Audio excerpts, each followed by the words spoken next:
Good evening, everyone. It's my pleasure and honor to introduce to you Sir Jeremy Greenstock. Sir Jeremy is the director of the Ditchley Foundation, which is a private foundation, something we hope to hear more about, that deals with international relations and a broad range of issues. Originally, the Ditchley Foundation focused on transatlantic relations, but has since broadened its mandate.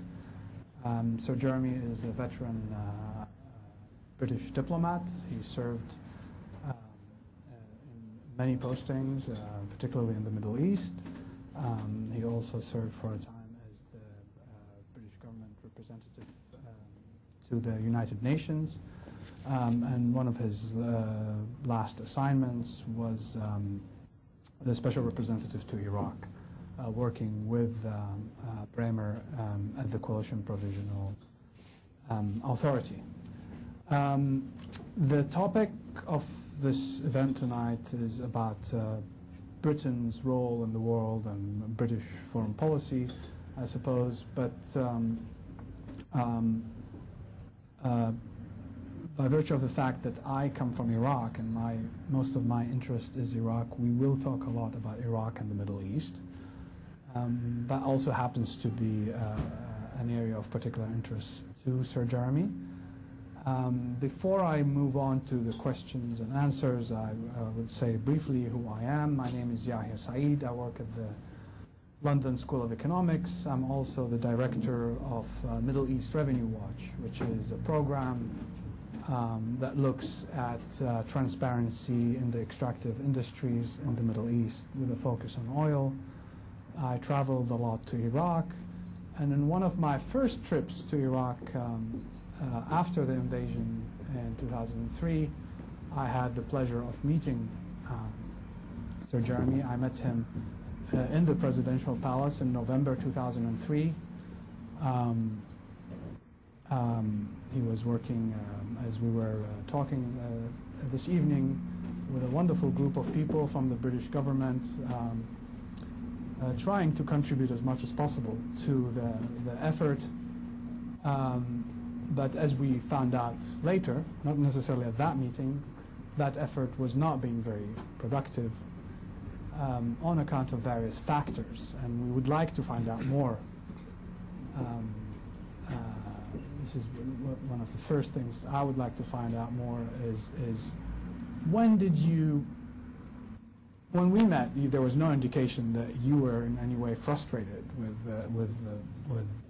the coalition partners in Iraq. Obviously, that was what was expected from you then, in your position then. But as we found out later, there were many frustrations and there were many mistakes. So when did you really begin to feel that that was not working and that the Coalition Provisional Authority was committing too many mistakes? When did you come to that realization? Well, thank you for getting us going on Iraq, Yahia. It's good to be here. Good evening, ladies and gentlemen. Let's cover whatever you'd like to cover during the course of this session. I don't think that a British government representative in Baghdad is necessarily going to reveal his frustrations on the first meeting, Yahia, even to the London School of Economics. But you remember, contrary to the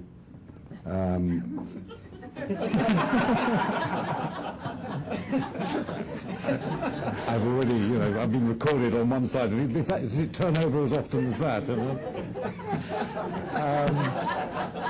John Sawyer's preceded me in Iraq, and as has leaked since 2003, he was writing reports back to London as early as the first half of May, which indicated that there were severe gaps, in his opinion, in what the Americans were putting on the ground as leaders of the coalition in Iraq.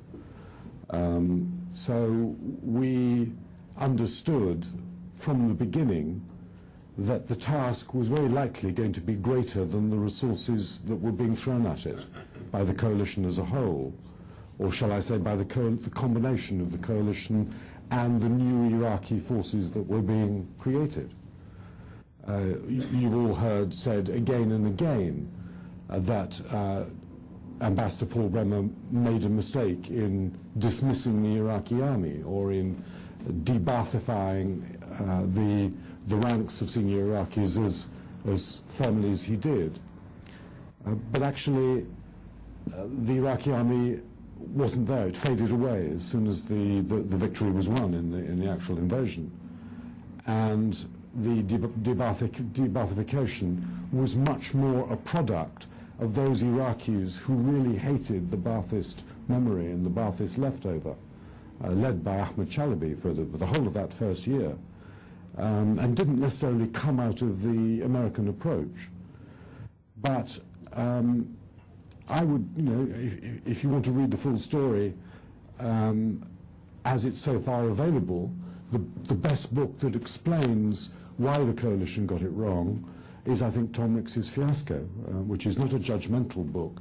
It's just a book about what the American, really very courageous, very committed, very hard-working American individuals in the Army, in the CPA, in the civilian affairs area of the U.S. Army were trying to do in the provinces, as they call them, governorates.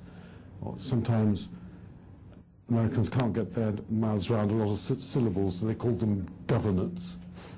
And this was really tremendous stuff. You read Rory Stewart's book, Occupational Hazards, about his time in Maysan, about the individual efforts that were made in sometimes completely ludicrous circumstances in terms of what we were trying to do. We were talking earlier about the British in Iraq in the 1920s, from the middle of the First World War onwards, and what they were trying to do with tiny forces against the whole territory of Iraq, size of France, 20,000 soldiers and civilian officers, really trying to work out with Arab experts and Indian Empire experts, the High Commissioner Percy Cox and Lawrence and Gertrude Bell, really trying to think through what the tribes were doing, how to bring everybody together, how Jordan and Syria fitted in.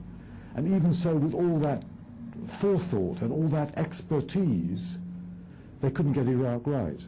It led to a rebellion, a mutiny against the British forces, because they weren't what the Iraqis wanted, and they were trying to do what the Iraqi tribes didn't want done to them. In 2003, neither the United Kingdom nor, and much more importantly, the United States had that expertise on the ground, had done that amount of thinking, had the sense of what Iraq was, what the tribes might do, what the senior politicians who were left after the end of the Saddam Hussein regime, which were much fewer than the full strength of Iraq might have been if he hadn't killed all the people he killed from the early 1970s onwards, were not capable of running an Iraq of this complexity, of this size. And so the fundamental mistake that was made before the invasion started. And to some extent we were conscious of that, but I'll come to the other side of the coin in a second. The fundamental mistake that was made at the beginning was twofold. One, not to understand the degree to which Iraq might turn into an angry, vociferous, anarchic place. But there were signs in history that, I was at the UN, as you say, at that time. My Arab ambassador colleagues were saying to me, you do not know how bad this place can be if you let it go.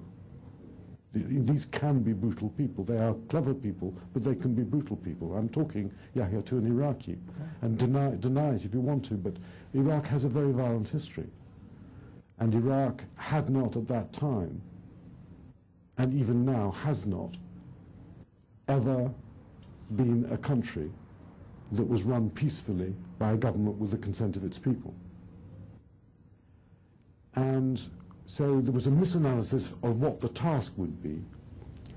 And let's put it this way, General Tommy Franks, the head of CENTCOM, the four-star general, did all the planning from late 2001 onwards, was actually given the wrong objective by his political masters in Washington. He was asked to reach Baghdad and get rid of Saddam Hussein. Necessary, but not sufficient. That was not the right objective. The right objective was to produce an Iraq that was secure without Saddam in it, which meant those forces had to stay with the planning involved for that 6 months or a year beyond the capture of Baghdad and the ejection of Saddam Hussein. It was just never going to be that easy. We were all conscious of that. The other side of the coin is that the United States is an immensely powerful beast when it gets going on something like this, and you never quite know what the United States is going to achieve. Winston Churchill famously said, the United States will do the right thing when it's tried all the alternatives. And we were waiting to go through the alternatives to get to the right thing. And actually, I would say to you all, we still are. And you don't know that they're not going to, in the end, do the right thing. We can talk about the surge if you want to come to that. Well, that's definitely what I was going to come to, is does the surge... I know that earlier on in previous interviews you were negative about the surge. You were not necessarily looking forward to it as a solution. Did that change? Now, do you think the surge today, as it has been carried out over the last 6 months, answers some of the shortcomings of the initial invasion? Does it represent doing the right thing after all the alternatives have been tried out? Well, I think General David Petraeus is beginning to set a style of military operation and an intelligent approach to military operations, which might have been missing in the earlier stages. Catch me out with being inconsistent if you like, but actually, to some extent, I was for a surge, and indeed said so in the Outer White House in November 2006, before it started, for two reasons. One, I thought there was still not enough troops on the ground to do what the coalition was trying to do, obviously now in the Iraqi sovereign period. And second, I thought it was important not to let other countries in the region, and perhaps particularly Iran, believe that they could just go on helping a mess to be created in Iraq and expect the Americans gradually to turn tail and leave, with perhaps the Vietnam precedent in people's minds, although that is a very different situation. And that it was worth showing what the United States could do if it really put, with all the knowledge of what they'd done wrong up to 2006, early 2007, if they put a higher number of troops on the ground and started holding what they had cleared by way of security operations, and had enough troops to do security operations without trying to put fear into the equation of knocking down doors and beating up streets and shooting rockets and bullets anywhere a single bullet came at them from. And Petraeus has done that and shown actually what should have been done right at the beginning. But you know, that's water under the bridge. So the surge has to some extent been successful, but let's qualify it with two things in particular. One, a lot of the ethnic cleansing has happened. A lot of people have got up and left areas that were dangerous for them, and either moved elsewhere inside Iraq or have left Iraq and gone primarily to Syria and Jordan. So there have been 4 million internal and regional refugees, which is a large number out of a country of 25, 26 million. And second, the people on the streets now, and I think people in the quarters where there is still tension, are gradually becoming exhausted with violence. But the second qualification is that the political situation, which is the other pillar that had to be got right, has never produced an Iraqi political leadership that is yet capable of running a unified and stable country. The politicians haven't decided to make that a priority. And I think the responsibility for that mainly lies on the Shia political party's side, because they are together a majority, and they wanted to be the majority. And the quota system in 2003 of the Iraqi Governing Council came out of the Iraqis, not out of Bremer.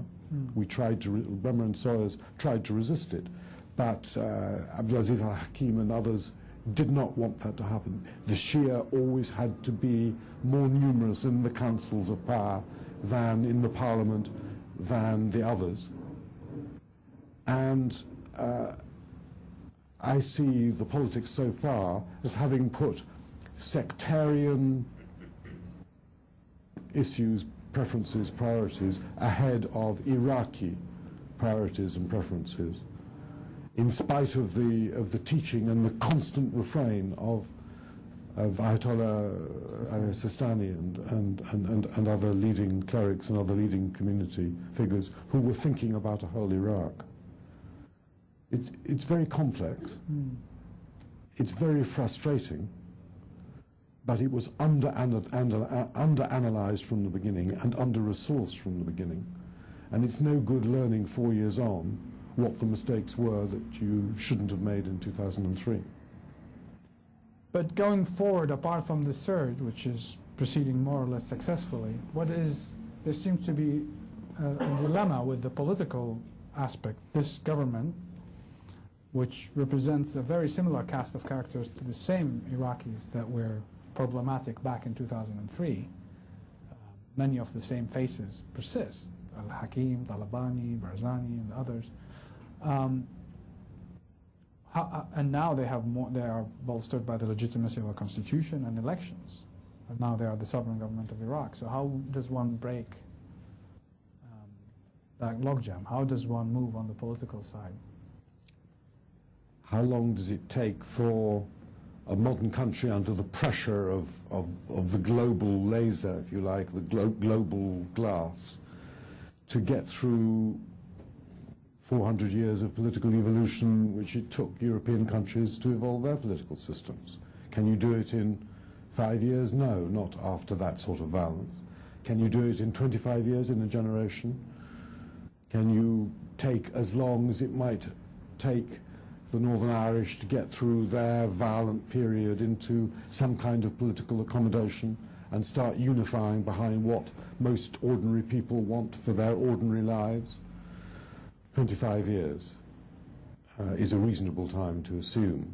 You can't really do it for a violent country with a violent history in much less than that, unless you have invested in, unless you have ensured with very high numbers of outsiders doing the right things without many mistakes, in the right way, putting Iraqis first, and doing it for Iraqi reasons, not for American or European or Russian or any other reasons outside Iraq.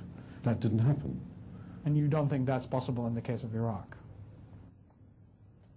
Such a benign international intervention, say a regional or international as in UN? You know, we have to constantly, I think, watch for hindsight in all of this. It's much easier with hindsight. Before I went out, remember, Jay Garner went out soon after the victory was won on the 9th of April. He wasn't there immediately. He was given 273 people to run the civilian affairs of the whole of Iraq, with no accommodation from the American military to work with him. A completely under-resourced attempt to carry out a policy which was to turn over Iraq back to the Iraqis as quickly as possible. When the violence and the sabotage and the criminality broke out, I mean, he wasn't able to cope, and you know, it showed it in 2 or 3 weeks. It wasn't his fault. Good man, asked to do something impossible with too few resources. So Jerry Bremer comes in, John Sawyers comes shortly afterwards and works with Jerry Bremer to try and establish the kind of political construct that the policy from Washington then said they should do, which was to wait before handing back to the Iraqis and try and construct a constitution and the basis for elections. Looking at all of that, I thought this needs the United Nations, actually, to work and Sergio de Mello was there with John Soros and Jerry Bremer. This needs a triangle of equal responsibility, because the Brits and the Americans had equal responsibility, although the Americans were putting 20 times more resources than we were, but we had equal responsibility. And I wanted the UN to be the third point of the triangle. And I thought that if the United States could respect that sharing, they would start to create some legitimacy on the ground, which might be extremely effective. So I think it could have been done under certain circumstances. But one of our frustrations, which no doubt I concealed from you when you came out, was that the American approach was much narrower than that. They didn't want to let the United Nations in and dilute the purity of their own control over the situation. But actually that approach produces less control. And it's taken hindsight. Maybe that lesson isn't even yet learned now, I don't know. But unless you have the people you're working with and for, the Iraqi people, understanding that what you're doing is A, temporary, and B, legitimate in their view, because it's legitimate in the international view, you're not going to persuade them to follow you in what you're trying to do. That's a long-winded way of saying hearts and minds, but that's what it's about. And I thought that Sergio could actually have added that, and Lakhdar Brahimi later, after Sergio had been killed, and when Jerry Bremer had to solve the Sistani problem for the transitional law in early 2004, Lakhdar did solve some of the problems for the Americans, and Jerry Bremer realized that he needed the UN to solve his Sistani problem. We began to think, well, maybe they will understand that that kind of partnership is necessary. But by then, it was too late, because the UN had been blown out of the territory. And UN teams weren't willing to come back in those insecure conditions. Actually, I think that Marty Ahtisaari's report was right. The UN should have accepted green zone protection so that they could have worked it. But Sergio's fatal mistake was to believe that the UN was invulnerable. Yeah. Well, I worked for some time with the UN in Baghdad, most recently last year. And there are two sets of frustration. Of course, there's the trauma of the Canal Street bombing in August 2003. But there's also the trauma of how the US treats the UN. There's the trauma of the UN feeling that whenever the US turns to the UN, it's for damage control, it's for cosmetics. It's for the UN to bring about the imprimatur of legitimacy rather than having a real role. How does one, the UN is not needed only in Iraq, because the UN is needed everywhere. But if this relationship between the US and the UN continues to be so, in some respects, abusive, doesn't that diminish the UN's capability to play its role on the international stage? The UN is not a separate actor. The UN is its member states in political affairs. The Security Council regards rightly under the Charter the Secretary General as its executive servant. And the UN can't operate where member states are not agreed on a forward policy. So what we're really talking about, Yahia, is the powers, or the superpower, understanding that in certain circumstances it actually needs the UN to do certain things that it isn't actually capable of doing solo or with a small number of allies. That the UN has a professionalism and a neutrality and an appeal to many peoples, although we need to look at this in respect of the Iraqis, who didn't regard the UN as a friend or as because of sanctions. Well, they had mixed feelings, let's put it this way. But it wasn't a natural savior on a white horse. The UN, if you use it properly, can add to an agreement amongst powers that want to take action if it's sanctioned by the Security Council. A teamwork, a service of agencies, a professionalism, which very often those powers can't produce themselves. There aren't actually all that many Sergios or Lakhdars. We could deal with 50 of them around the world, and many more thousands, tens of thousands of UN troops supplied by member states, if we were to handle every conflict that the UN might be capable of handling in the world. It doesn't happen like that. You can't do it.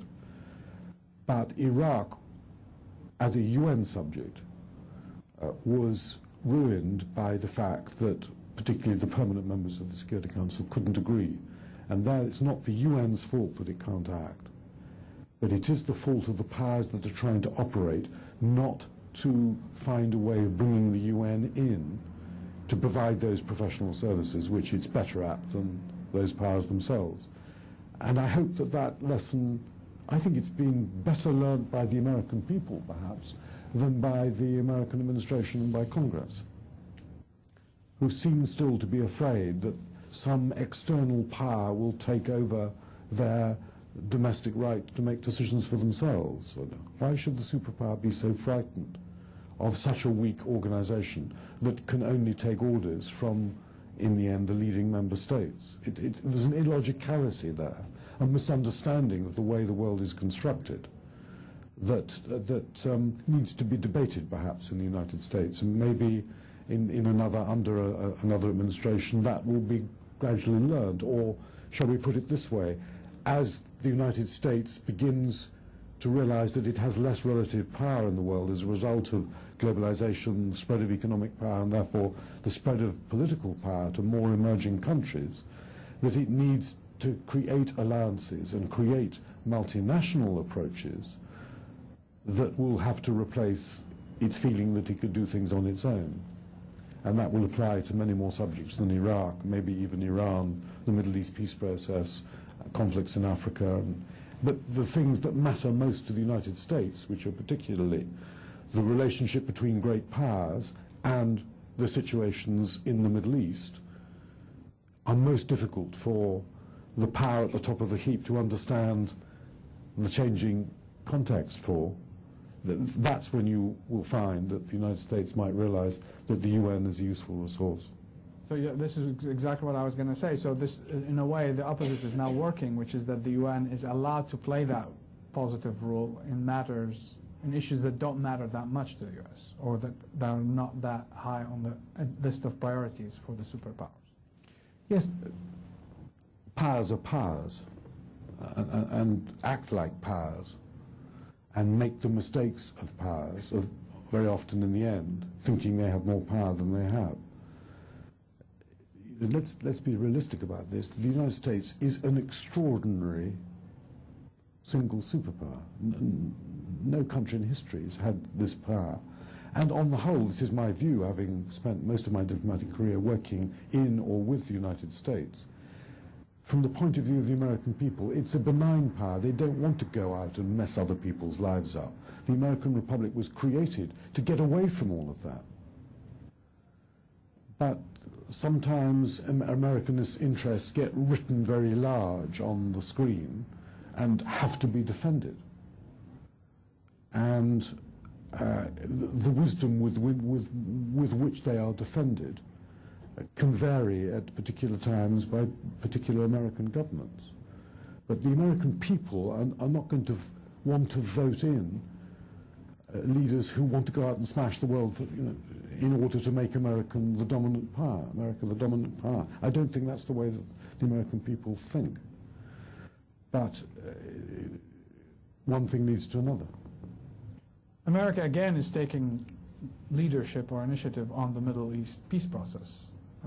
Meetings in Annapolis. Again, it's an event that has largely only happened because of U.S. insistence on it happening. There were many skeptical people. Almost all the other protagonists were much more skeptical about this event. But the U.S. succeeded in making it happen. Is anything going to come out of this process? Should there are very low expectations around, especially in the Arab world.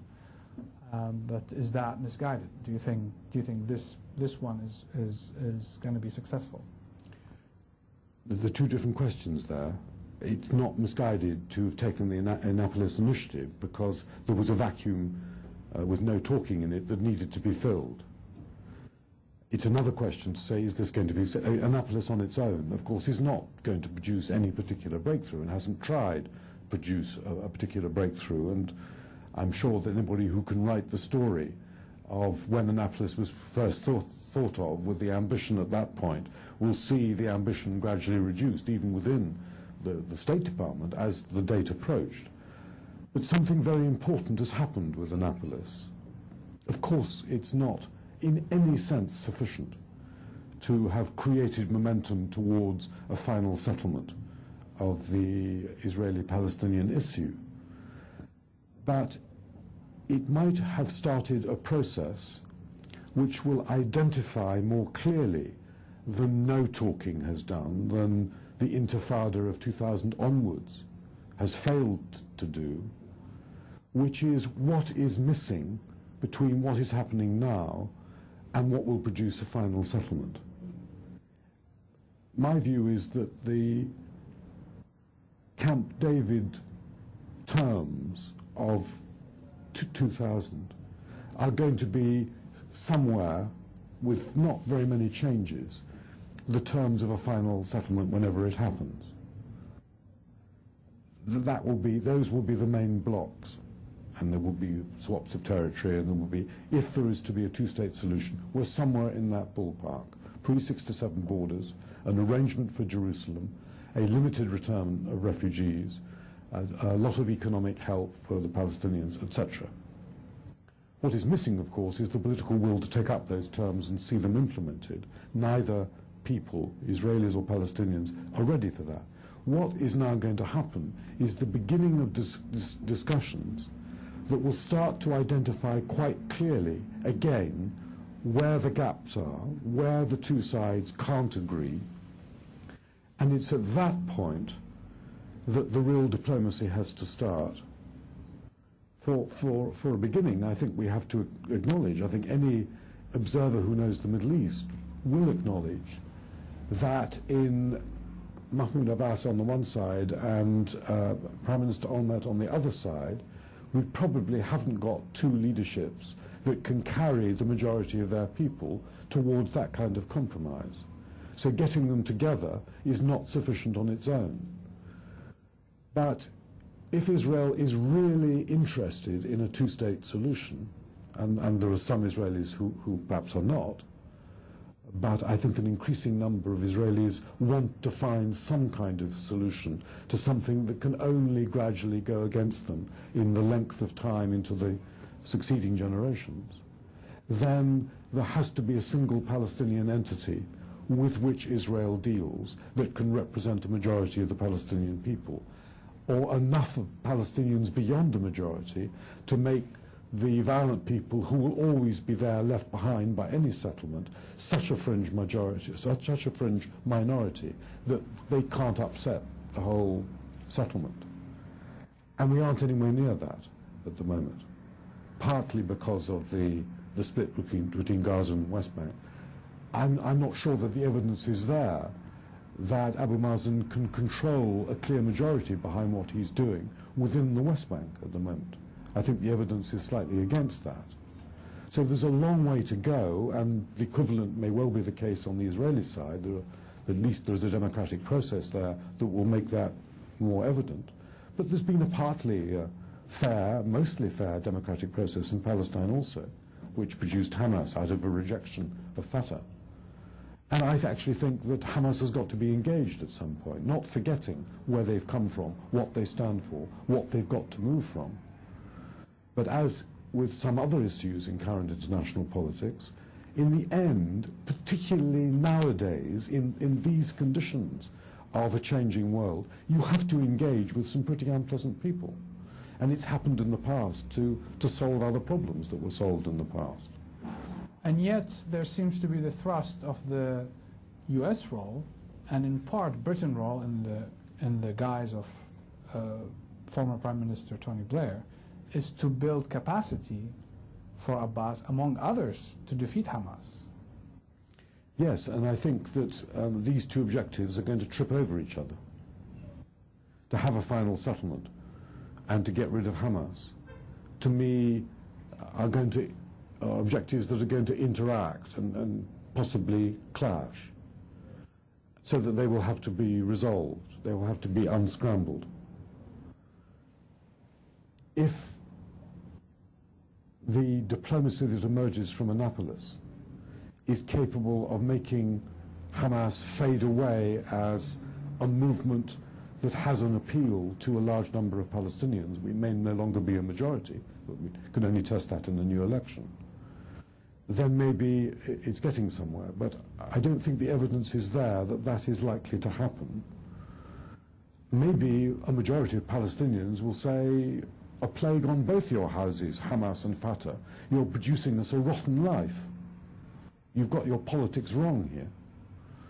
But the ordinary Palestinian has very little capacity to voice his feelings and his emotions, or her feelings and her emotions, for a more peaceful life. But I think gradually, as these talks proceed, the things that need to be corrected and filled in, the logic of what is needed for a final settlement, will become clearer than if Annapolis hadn't happened. And that's why I welcome Annapolis. On technical issue, on the role of Britain in this Middle East peace process, do you think Tony Blair's role confuses things? Is he a representative of the British government, or is he a representative of the international community? Does he report to Gordon Brown? No, certainly not. He is an appointee of the quartet, and he's not a political negotiator of the quartet. The quartet have given him a remit that is mainly concerned with the economics of the situation, and particularly the need to restore Palestinian life to some kind of economic and social sense. Hence, he will be the big figure at the Paris donor meeting it's said to be on the 17th of December. And that will be his meeting to some extent. His role is economic, but he will gradually get into the politics of this. You can't dissociate the Tony Blair we see with the Tony Blair that we've been used to for the last 10 years. But he does not represent the British government beyond the British government's role within the EU, within the quartet. And you will all have your own observations of the body language there is between the Gordon Brown government and Tony Blair's role, and how closely the Foreign Office is or is not working with Tony Blair and what he's doing. I think you will find that this is quite an independent role. Tony Blair is not claiming to represent HMG, but he carries a British label, as you know, people usually say, what nationality is that guy? Oh, he's that Brit. Are the Brits involved through him?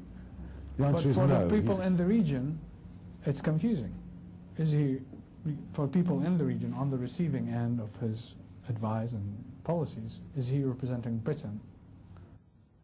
And will the British government be held accountable, responsible for his policies and actions? Well, Yahia, if we try and unscramble the myths and the conspiracy theories and the favoured thinking of the whole of Middle Eastern media and politics, we're going to be here a long time. So people just need to be told he is not representing the British government.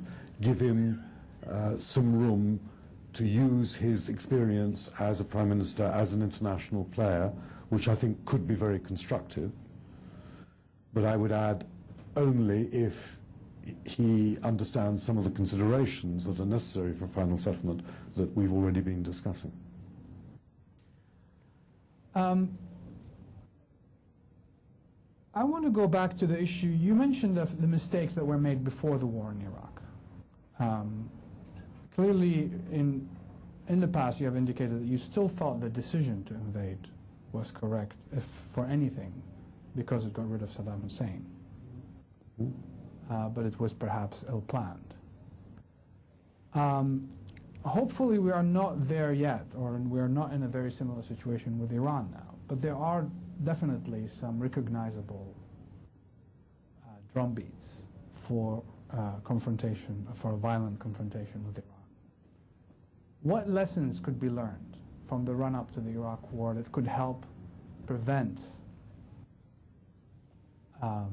the worst from happening with Iran over Iran's nuclear issue? What have you learned from that experience? You were at in the center of the decision-making and the process that led to the war and its aftermath. What have you learned in that respect that could help prevent a crisis of that nature with Iran?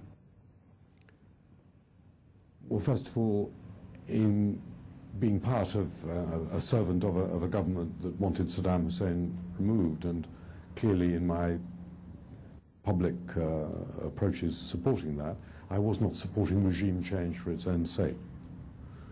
And I don't believe in a policy of regime change to mend a political or a regional problem. I believe that regimes should be changed when the people of that country can express a desire to change that regime and get international support, but the change of regime comes through the wish of that people to have a different regime. I think that political leaders should be called to account if they defy United Nations Security Council resolutions, but that the use of force should be exceptionally sparing. I believe that you must use consultation, engagement, diplomacy further than we took it on Iraq if you are to address a situation like that successfully. I didn't agree in my own mind with the timing of when we acted on Iraq, because I didn't think that we had gone the last mile to try and solve the question short of the use of force. I believe that on Iran there is still quite a lot of room for diplomacy. I don't see a case for the use of military force, although I am strongly of the view that Iran should not be allowed to reach nuclear weapons capability for global as well as regional and as well as actually Iranian reasons. I don't actually, from the way I see it, see that it would particularly make Iran a safer place for Iranians, but let Iranians judge that. So I wouldn't support an approach of regime change. That's for the Iranian people. There are other issues than the nuclear one to do with Iran and its region. There's the whole of the Gulf security structure that's needed for those particular countries to learn to live together into the next generation without going to war with each other. There is the question of Iraq. There is Iran's effect on Afghanistan and the other issues further to the east. I don't think that we should take hard action against Iran at this stage. If it ever became a much more live question than it is at the moment, then the other lesson that you have to draw from Iraq is that you must have international legitimacy to get the kind of momentum that will make an action, a police action of that kind, to uphold international law effective and widely supported in the world without producing a blowback. And if Iran was, let's assume, attacked without that international legitimacy, then I think the downsides and the blowback on American interests, on Western interests, on the region, perhaps most important, would be very severe. So I think we have to be extremely cautious in just talking loosely about the use of force against Iran until Iran has shown that it has been absolutely blatantly lying in the face of its own people, in the face of the UN, and that preferably needs to be reported by the International Atomic Energy Authority rather than by a single nation state of the UN. And if Iran is shown that it is making the world more dangerous in its action, which then might produce a harder action from the international community. Great. Well, thank you very much. I mean, I obviously would like to give an opportunity to the people in the room to ask questions. Please do ask questions, as in, please do not make statements. I will interrupt anyone making a statement. I teach at the LSE and had many rowdy audiences before. So I will take 3-4 questions and then let Sir Jeremy have the chance to answer. The person in the blue jumper raising his hand there, Hello. Hi. Thanks very much for that very illuminating talk.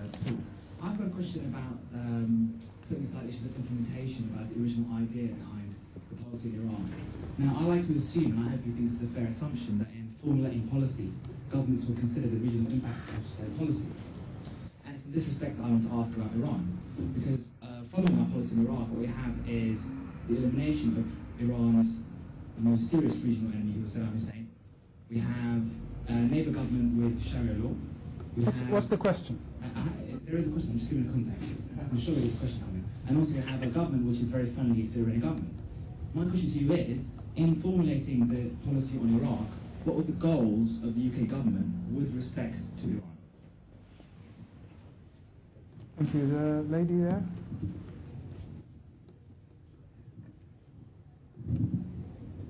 Mine was just, we saw the wires reporting yesterday that 800 people who have been living in Damascus for the past few years got on buses yesterday and went back to Baghdad. And my question is whether or not you think that's a particularly good idea. Sorry, just say that again. Well, Is it a good idea that 800 families went back to Baghdad from Damascus? oh, I see, the ones that have just gone back. Yeah. And the gentleman here, thank you. Nowhere in the remarks so far has there been any mention of Al-Qaeda. To what extent do we have to take account of them in trying to unravel what's happening in the Middle East? Thank you. I'll take a couple more questions from this side, maybe? No? Okay, great. Well, why don't you go ahead. The goals of the UK, as far as the Iraq military action was concerned, we try not to call it a war even now, were to basically to uphold the original resolutions of the UN. The legality of using force came out of Resolution 687. Sorry, I meant with respect to Iran specifically. You said Iraq. Yeah, but with respect to Iran, what are the goals? Obviously, if you're in policy, you're considering the I see. Well, I don't think we enunciated any objectives as far as Iran was concerned. So it didn't come into it.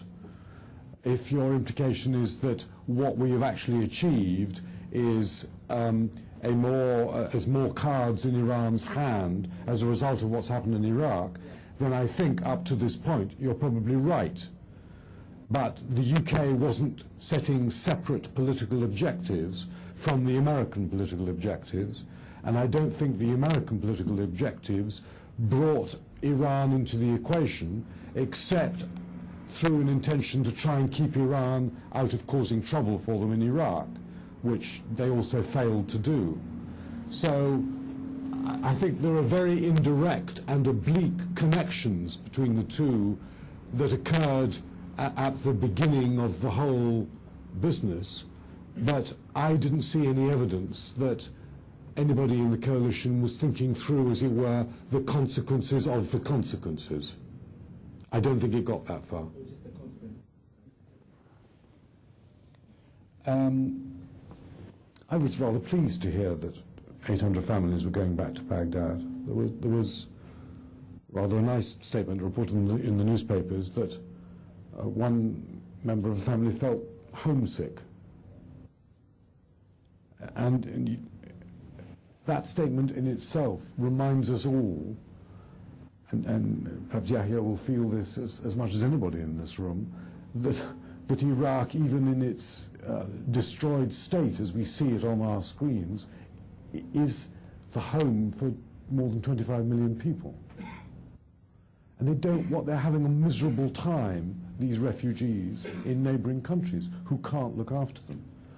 And although the international NGOs and to some extent the UN are trying to look after some of these people, they are having a miserable existence. And if they hear that perhaps Baghdad is safer now than it was 6 months ago, which it is, and that we're getting into a different stage in the security situation in Iraq, which we are, but we're not getting into a particularly different stage in the political situation, and they want to go back and take that risk, then I admire their courage. And I hope that many more than 800 families go back. Apart from some of them may suffer, But apart from anything else, there's something very important happening here, which is that those 800 and the next 800 and the next 800 that go back will be fed up to the back teeth with the continuation of intersectarian violence in Iraq, which has been the hardest form of violence for the coalition to stop. Elsewhere, we're seeing Shia militias turn on Shia militias in recent weeks. Sadrists versus Skiri. Sunni tribes versus al-Qaeda in Iraq.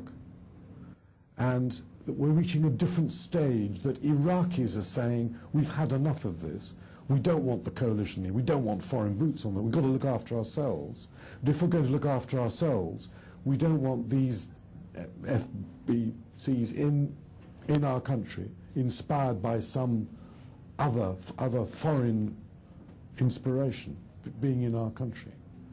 So I hope as many as possible go back and feed the thought that we are exhausted and we're fed up with the brutality and the violence that's come out of the incapacity of the coalition to look after our affairs. I think it's a very important development. No, you're right. I haven't mentioned al-Qaeda very much because I don't think that, this is a strange thing to say perhaps, I don't think al-Qaeda has been, should ever have been, the main enemy.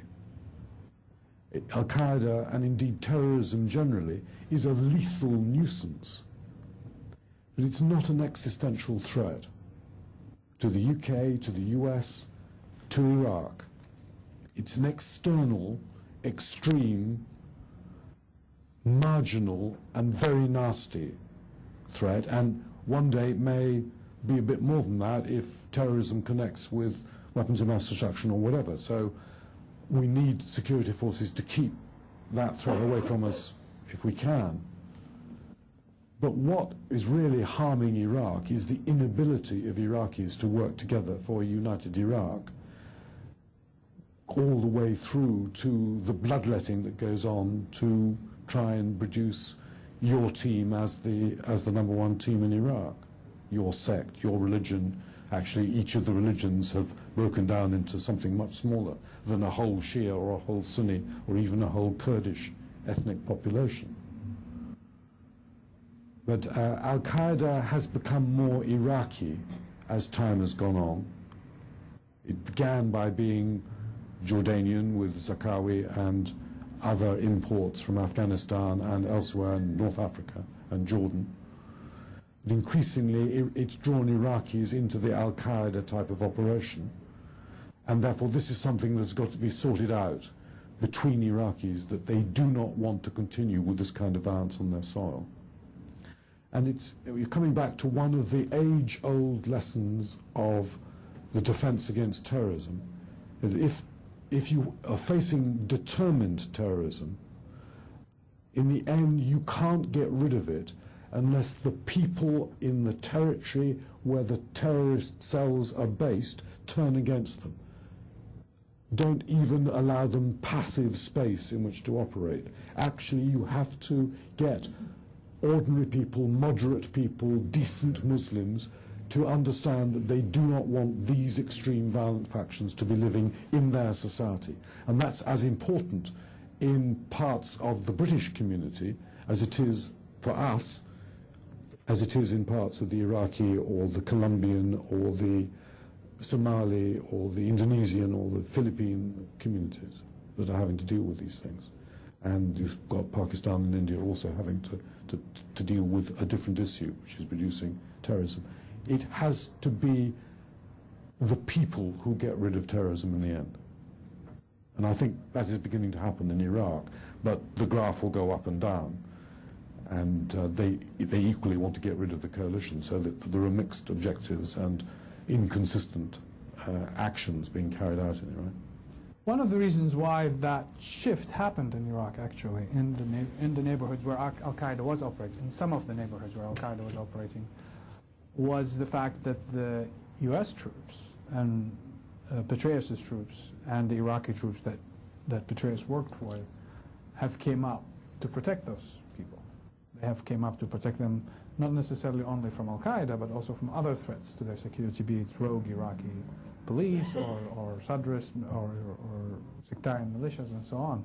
So when that relationship of trust was created, the coalition forces suddenly turned into protectors rather than yet another threat in their daily lives. That helped turn many Iraqis towards them and against Al-Qaeda. And within this context, my question to you is, do you think it's a mistake for Britain at this point in time to be leaving Iraq? I'll come to that, but I want to make another point about what David Petraeus is trying to do now, and perhaps what we should have done in 2003.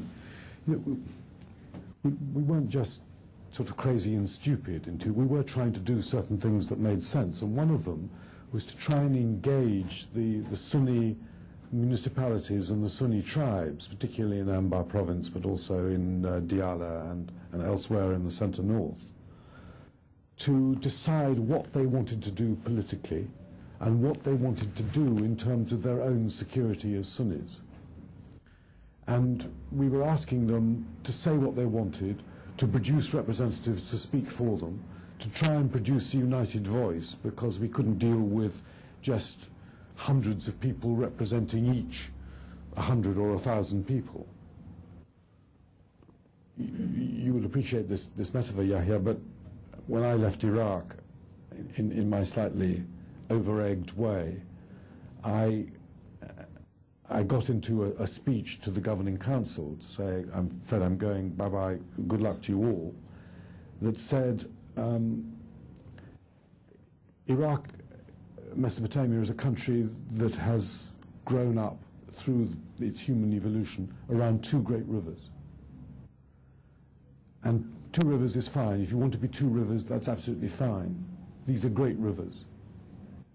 But all I see in this political system is a lot of streams, hundreds and hundreds of streams.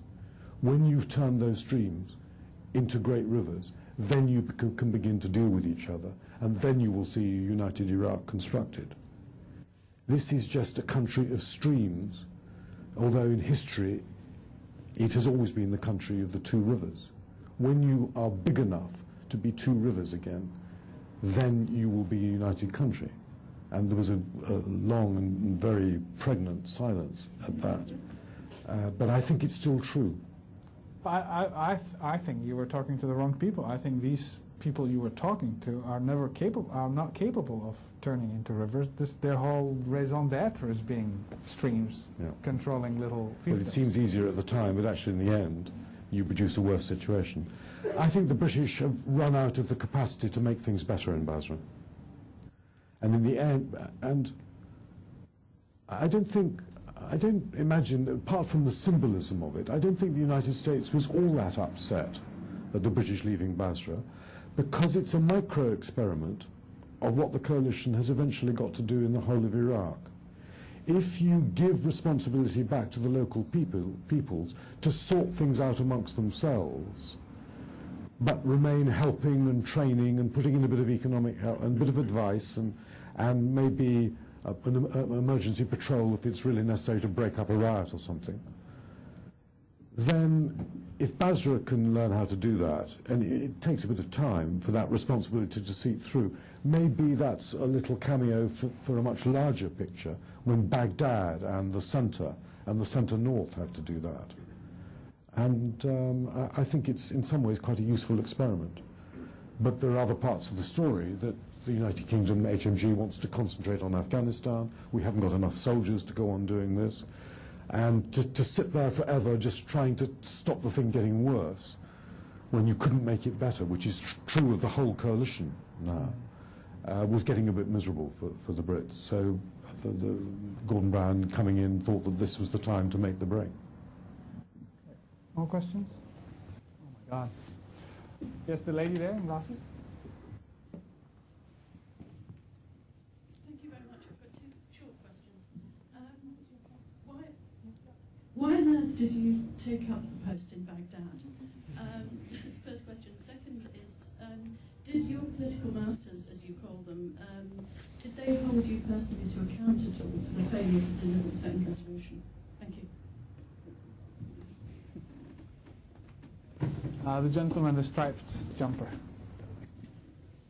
So Jeremy, just picking up on your comments on Afghanistan and some of your earlier comments about postulating maybe a 25-year time frame in terms of state building in complex post-colonial states like Iraq, and also the history of fighting colonial oppression. And those two insights, I'm interested to hear how you apply those to Afghanistan. Obviously Afghanistan's got a huge history of fighting against external occupiers and such a fragmented country. And really, the specific point is, should Britain be committed in Afghanistan for 25 years, like Sir Richard Dannett or your colleague Sir Sherwood Cooper-Coles suggests, particularly in light of the fact that some of our ISAF and NATO colleagues like the Canadians and the Dutch perhaps are getting, and the Germans are getting a little bit uneasy about that level of commitment.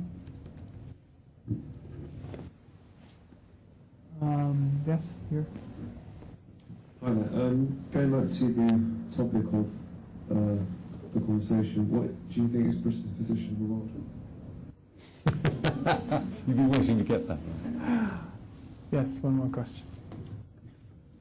Can you tell us a little bit about how Britain pursues its objectives at the UN, and in particular how it engages other members, permanent members of the Security Council? So I think that's Enough? fine to you. Why Baghdad? I suppose in the end, I mean, I tried to resist for a bit. It wasn't what I was intending to do. I was about to retire in July 2003 when I hit 60, which is then the way you left the British diplomatic service. And I had a job to go to the following year, and my wife and I were going off to France and then South Africa to cool out and to write and do various other things. And I didn't want to be disturbed from that. But when you get asked with a bit more emphasis at senior levels in the government, and you realise that the qualifications for the job aren't particularly common amongst a large number of members of the diplomatic service, in that you need somebody who understood where this had come from, who had served in the Middle East, who knew how to deal with the Arab world in some respects from previous experience, who knew Jerry Bremer, etc., etc. It pretty well boiled down to one. And when your country's in trouble, in the end, you do it. But I set a term limit right at the beginning for when I wanted to stop doing it. And contrary to some press reports, I was never asked to extend that. It was entirely agreed that, I think Jack Straw at one stage said internally in London, no, don't press him to stay longer. He said he wanted to go at that point. There's a good Arabist to take over from him, my deputy David Richmond, and that's what happened. So in the end, the more I thought about it, the more it looked like a crisis in which I ought to serve, and I hadn't regretted it. I mean, I wasn't killed or injured. Not a shot was fired by my bodyguards around me in anger. My wife came out and worked with me for a while on women's groups and women's issues in the UN. She actually worked for Bremer, which I didn't. I was the satellite, the British satellite off. I wasn't in the CPA. I was representing the British legal personality on all of this. I don't regret having been involved, but as you can imagine, it was an extremely uncomfortable experience, both physically and politically at the time. No, I was never taken to task by my government for the failure to get the second resolution. And actually, let me give you the short version. I think you need to remember, or you need perhaps me to explain, if you weren't aware of it, that the second resolution wasn't intended to get authority which we didn't otherwise have for military action for the UK against Iraq. That was there in 1441 if Saddam did not comply comprehensively with what 1441 asked him to do from the 8th of November 2002. The second resolution was about two things, and you might have heard Tony Blair talk about this in one of his answers on television in the Blair years on Sunday evening. The second resolution was to try and create a basis for consensus in the Security Council to put such pressure on Saddam from a united international community that he would give up without a fight. We thought give up the weapons of mass destruction that virtually everybody on the Security Council believed he had. It didn't work that way. That's not what the WMD story eventually told, but the Prime Minister, Tony Blair, was absolutely clear at the time and remains clear now that he wanted to try and find a way of dealing with this without the actual use of military force. He had undertaken to go with the Americans with the use of force if that was necessary, but he had not agreed until absolutely close to the time that force was necessary. You must distinguish between those two. And therefore he knew what we were trying to do with the second resolution, which was also a tactical issue of not allowing anybody else at the UN to get in ahead of us with a resolution that condemned what we might be trying to do. If we'd gone into the invasion having vetoed a condemnatory resolution, that would have been much more unfortunate even than the position as it was seen at the time. It was my job to make sure that that didn't happen. So actually we achieved our minimum objective with the second resolution, but we were nowhere near the grand objective. And luckily there was a dodgy day at the end when I thought we might have a resolution against us on Friday the 10th of March, but luckily that didn't come about. I think I would have been criticised if that had happened. On Afghanistan, there are some parallels, and otherwise they are very different cases. I think the whole operation in Afghanistan has a much greater international legitimacy, much more input from the UN, and responded to a clear unanimity in the Security Council and indeed in the General Assembly that the Taliban had to be dealt with and something else put in their place. But there's a similarity in that you can't achieve the final aim in Afghanistan if it's a stable, united state governed with a government that has the consent of its people, unless there is a political coalition or a political leader in Afghanistan that can rule the whole country with the consent of the people. And I don't think that Hamid Karzai is actually that person, or hasn't yet grown into that person, and therefore our exit route is not clear until we find that person. And the longer time goes on, the more unpopular we are amongst Afghans for staying. So there's a shelf life in all of this. That's one point. The 25 years, the 30 years as Sherrod Cooper-Coles had it, is necessary, I think, for Afghans to understand that they've got to change their political approach to try and find that kind of consensus, having tried many other ways of doing it. And maybe it being Afghanistan, it being Iraq, 25 or 30 years will not be long enough. Each of them probably have to break down into their mosaic parts and reform before that happens. Iraq is going through that process rather quicker than Afghanistan. But I think there are parallels there, and the downside for the occupation, for NATO or for the coalition, respectively, the downside is pretty difficult. We have to stay there a long time if we were to go on helping them to reach the objective that we set originally. I only saw this evening that I was supposed to be talking about Britain's position in the world. It was Marina's way of getting you all to think that it was going to be an interesting conversation.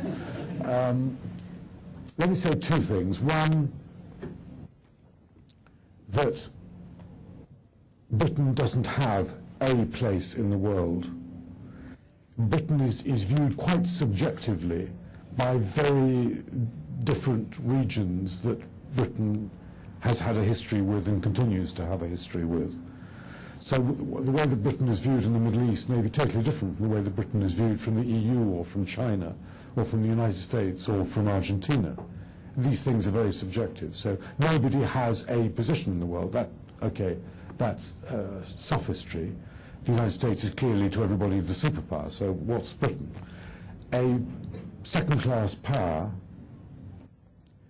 with sometimes, at odd moments, a first-class capability for specific pieces of military action or specific pieces of diplomacy to help the international community with allies to tidy itself up when there's a crisis. And that's the area where sometimes, for short periods, we punch above our weight, as Douglas Hurd put it. But our weight is second-class economic, political, military power, but we're a multilateralist power. If you look at Tony Blair's speech in Chicago in April '99, that's where Britain likes to see itself, actually. And that's a fair place to put us, arguing for those sorts of things. But the Brits have many abiding faults, but one international abiding fault, that they think that when they've thought something through quite wisely and cleverly, that's done and dusted. They're pretty bad at the implementation of it and at the finding of the right number of allies for it. When you look at Britain in the EU, you see this paradox of the UK and the EU, of the UK being viewed by most of the Europeans as basically a pain in the neck as far as their own ambitions for a united Europe are concerned, and an absolutely necessary partner at the table when there's something practical that has to be done. We're rotten at vision and we're quite good at pragmatics. But very often those pragmatics lead people to think that we shift with the wind, that we are devious, which sometimes I suppose we are, but we're just being continually pragmatic as the circumstances change. But we aren't a very principled power, or viewed as a very principled power any longer. And we don't really have much faith in powers or even states that are all principle and no decent action. So it's quite a complex picture there, and we are a country that's constantly changing as our population and our ethnicity changes. I've run a series of conferences at Ditchley on the ingredients of British nationality and the way that younger people are thinking in British politics and how they view the entity of Britain from their different points of view as old-style Brits and as immigrant Brits. And some very interesting things come out of that conversation. We are actually an extraordinarily tolerant people. We get annoyed about all sorts of things, and there are riots here and there. But actually, if for the modern age, we haven't had, as it were, a post-Renaissance, a post-industrial revolution, civil war. For the modern age, we are an incredibly tolerant power.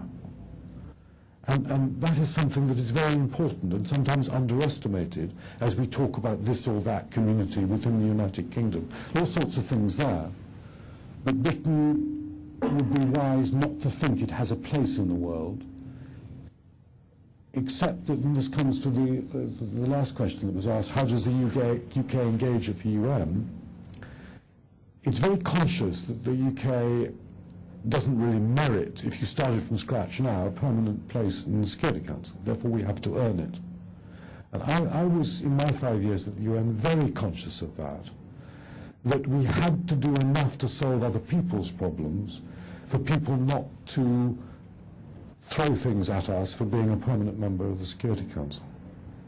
So I took the approach, which I think is the right approach, that we had to earn our place by helping to solve Security Council problems. for going way beyond our own national interests. Sometimes I argue quite hard with London on this, sometimes in mild ways because you can't afford to get caught. I disobeyed instructions.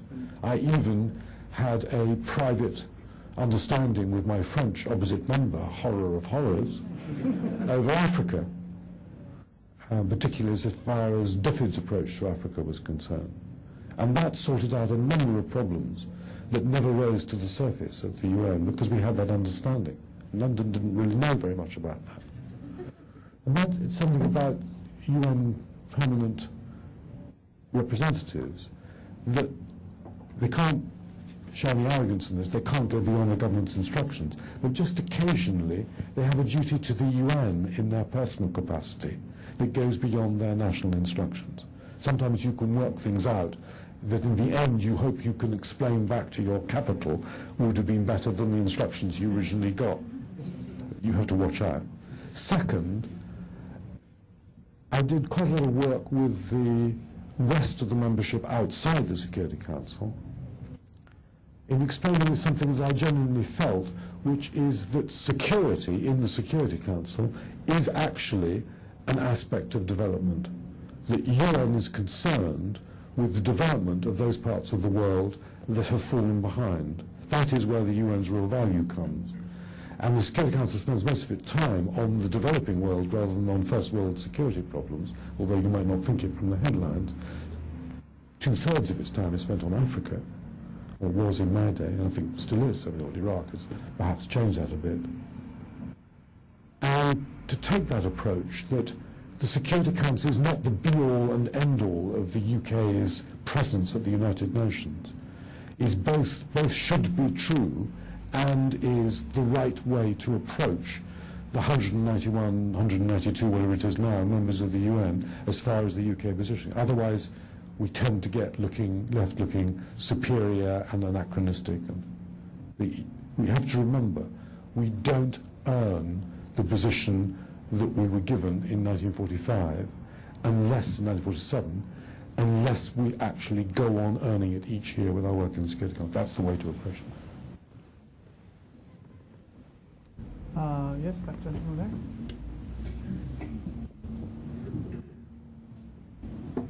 So, Jeremy, following on from what you were saying just now, I wonder what you think our relationship should be specifically with the United States. Tony Blair was criticised in this country for being too close to the Bush administration. Emily Kenny and Gordon Brown appear to be putting some, in a rather confused way, distance. But what would your advice be to Gordon Brown on how our relationship with the US should develop?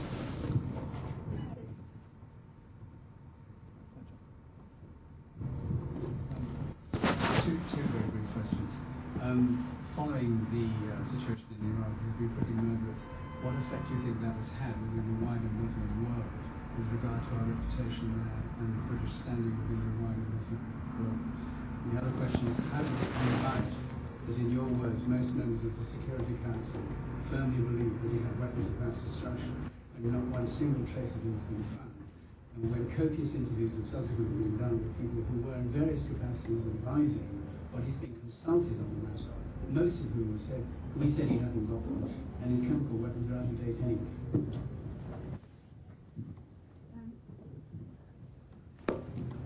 I think the programme is titled Britain's Place in the New World Order. I could be wrong with that, but Gordon Brown has made a couple of speeches earlier in the year, I think one in India in January, and one in May at CBI, where he mentioned the New World Order. And I'd always taken it to mean the kind of political component of economic globalisation. And I was wondering whether you would expand on what is meant by that and what Gordon Brown might mean by it. Our second question, are you in danger, are you risking underestimating the historical significance of terrorism or terrorist acts, given that, as you say, the American people generally a pretty benign bunch that don't really want their leaders to beat up people around the world, but they were in the mood to after 9/11.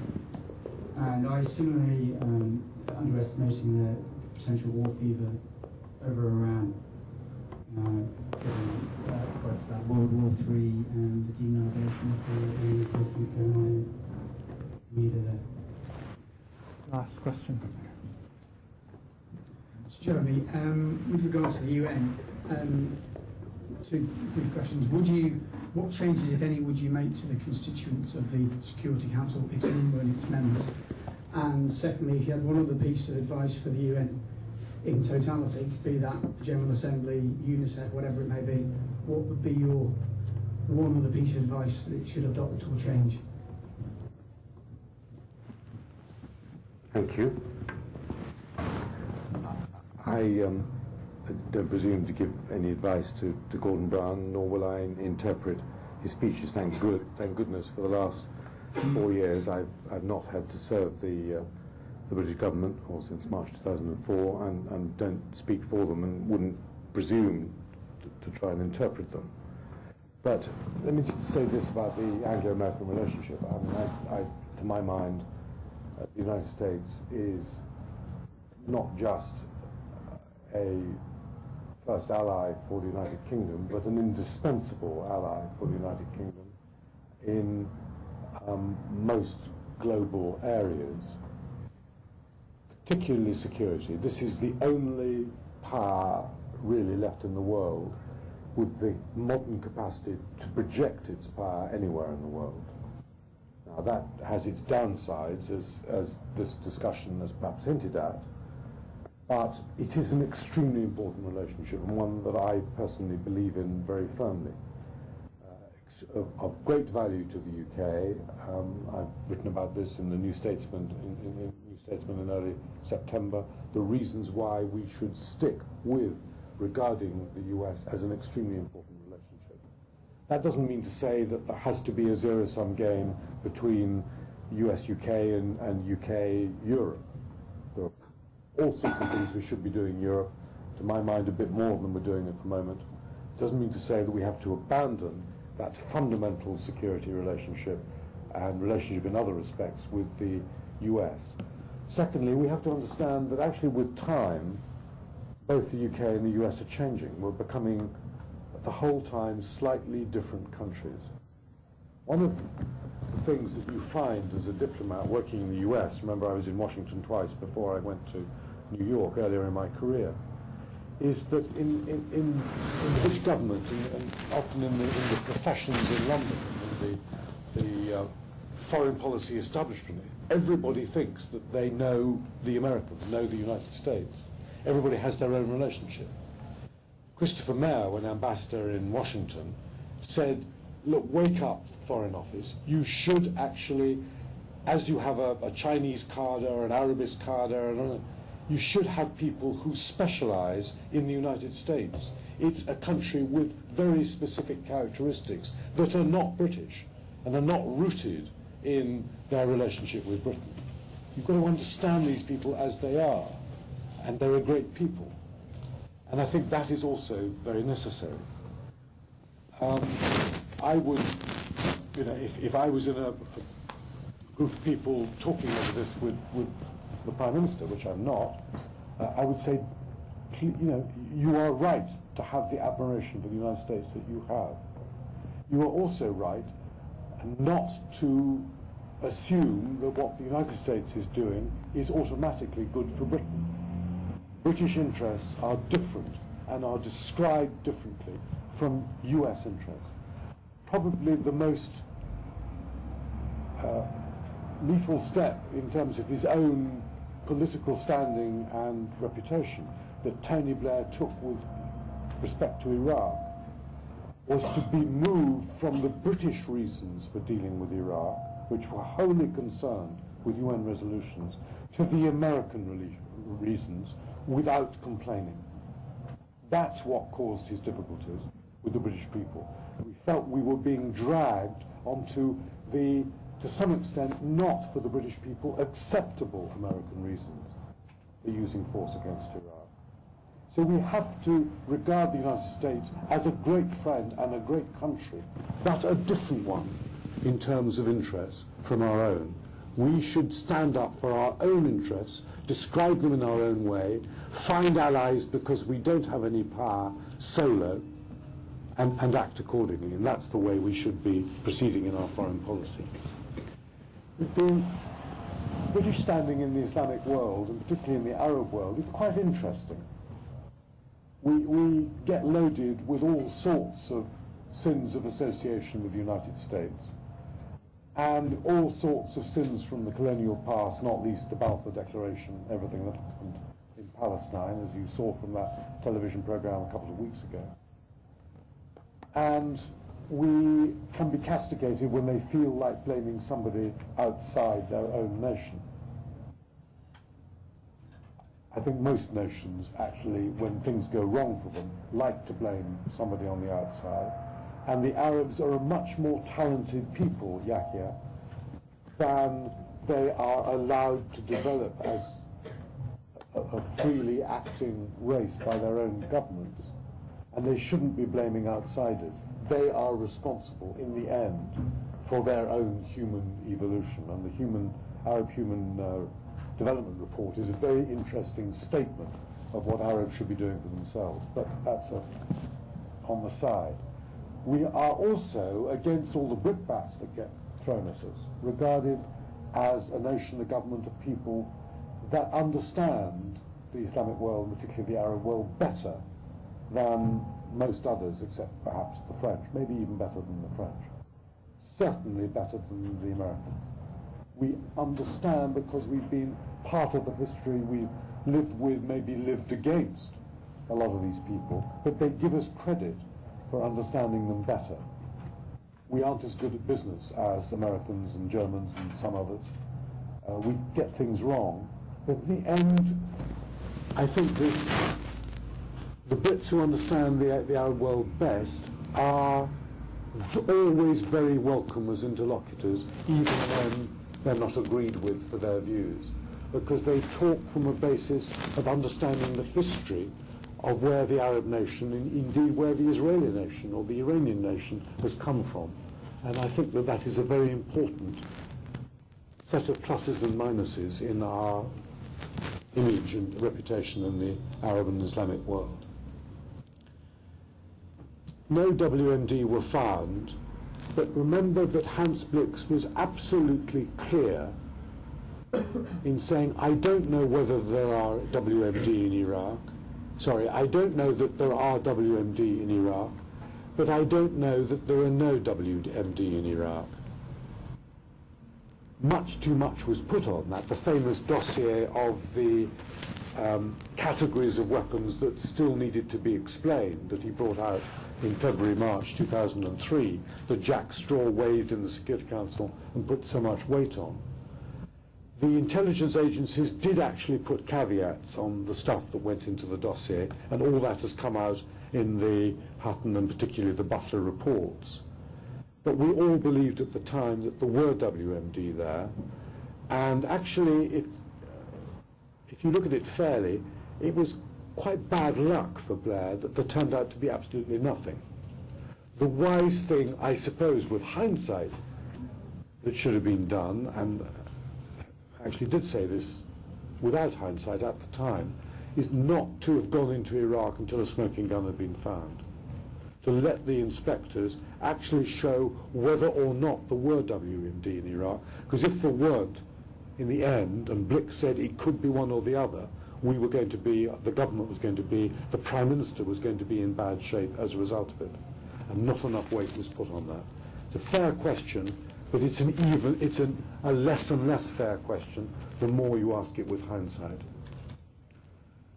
The world order and all of that, I can't parse his speech for you, but the world is changing, and the dilution of power as it was held after the decades after the Second World War to new emerging powers is a new order of respective powers in the world which has to be taken account of. The second meaning may be that the rule of law, world order in that sense, is exceptionally important, more important than the promotion of democracy, and I hope that a lot of attention will be paid to that. That's it full now. I should have said a bit more about 9/11, because I think that one of the reasons why Tony Blair stuck with the Americans through thick and thin was because 9/11 had happened. He really did believe, and I think he brought this out in the Blair years, and he's brought it out in other things he said, that 9/11 made so much difference that we had to stand together with the Americans for much longer than a clear calculation of British interests might have indicated. So 9/11 made a lot of difference, and is still a searing experience for the American people.